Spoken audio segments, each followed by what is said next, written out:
In this video, we're going to be installing the timing belt on this 1.8T Audi Volkswagen, and this is the AEB head. It really is the same process for the other engine codes, but it's just a little bit different. With a long wooden stick, I'm just going to find top dead center on cylinder number 1. So we'll turn the crankshaft, and we'll watch that stick. It's okay if you have to move it back and forth. We're just going to fine tune that position. Make sure it's right there exactly on top dead center.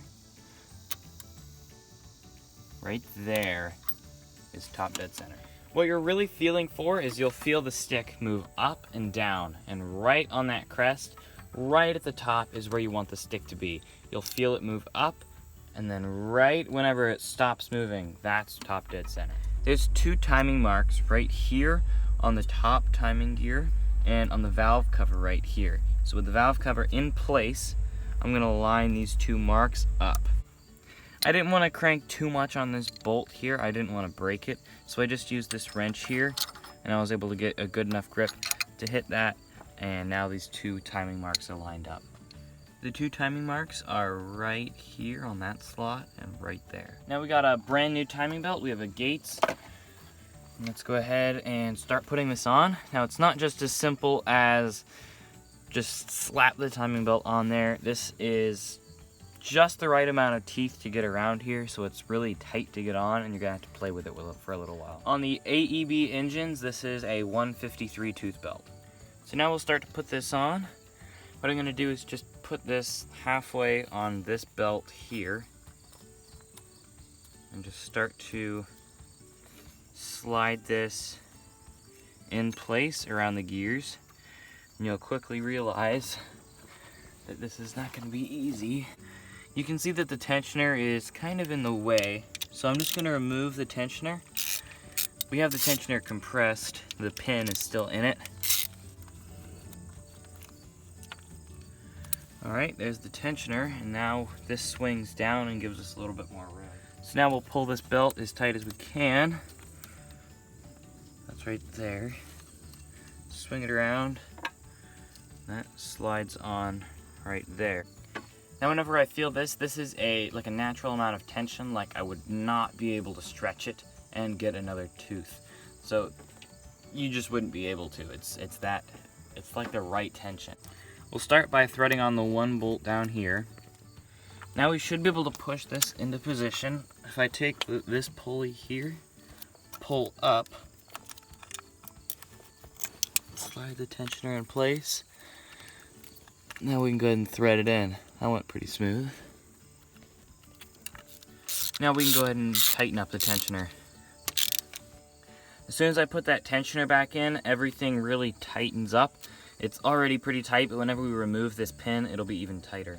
Starting on this tooth right here, which is to the left of the mark, I counted all the way down right to this tooth, which is right below this nib on the crankshaft, and there is 75 teeth. We're ready to crank over the engine now, just with a ratchet. But first I'm just gonna take some oil and pour it over some of the cams, and this will just make it easier for them to turn, because right now they're pretty stiff. They've been sitting for a while. Even though we have assembly lube in here, it's just gonna make it easier. Now we're gonna go ahead and turn over the crankshaft. This is a 3/4 inch socket with a spline.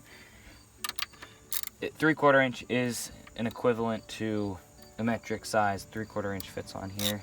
So now let's start turning this over.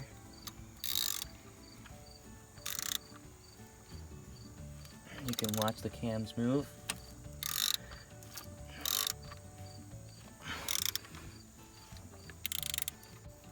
As I turn it a little bit more, it's definitely getting easier to turn. I'm gonna put this back on now, so I can just double check those marks. I'm gonna turn it backwards to the same spot where it was. So I lined up these marks here, and whenever these marks line up, cylinder number 1 is at top dead center. That's exactly what we want, so we know that the timing belt is on right and it's in time. So now we're gonna remove the pin here that's holding the tensioner. It's already pretty tight, but once we'll run this revolution and that'll really work the tensioner in and give it more tension on the belt. I'll just keep cranking this, make sure everything feels good. I don't see anything abnormal, it feels smooth. Now we'll start putting everything back together. And we'll just tighten these bolts up from this mark up here to the mark down here at the crankshaft on this nib.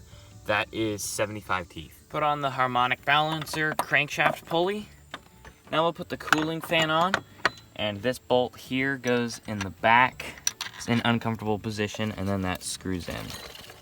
Now with an 8mm Allen screw in there, I'm just gonna spin this and tighten it up. It really helps if you have the ratchet in there and then you spin the blade. That'll get it in most of the way, and then you can go and grab this and then tighten it. Now we'll put the serpentine belt tensioner in. With all these bolts, it's important that we're using anti-seize because it'll make them a lot easier to get off next time. Now we'll go ahead and put the serpentine belt in. The belt goes around this pulley, comes up around the back side of this fan, around the alternator, and then this belt is gonna go around the tensioner. Now to get it around the tensioner, I'm gonna take a wrench on this little tab here, pull up. That'll give us room and enough slack in the belt to slide it up and around that tensioner just like that. Now we're gonna go ahead and put the air conditioner belt on. Now we'll go ahead and tension it. Now we'll double check to make sure everything is spinning smoothly, and it looks like everything is. Now we can go ahead and put the bumper in place. We only need to hold it in with one bolt on each side just to keep this in place, and we can hook up the radiator hoses. With this loose, it's a little easier to get the bottom radiator hose on.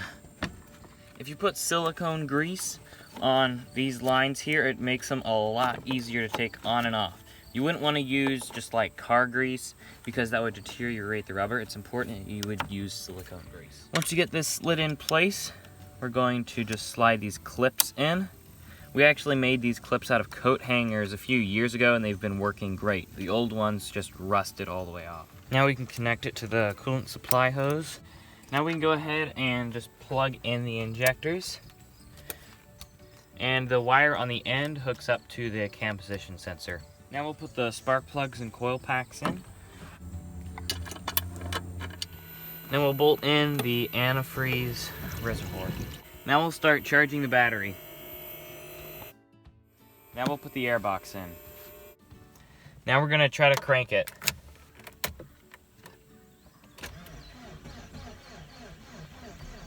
And there it is, running real smooth.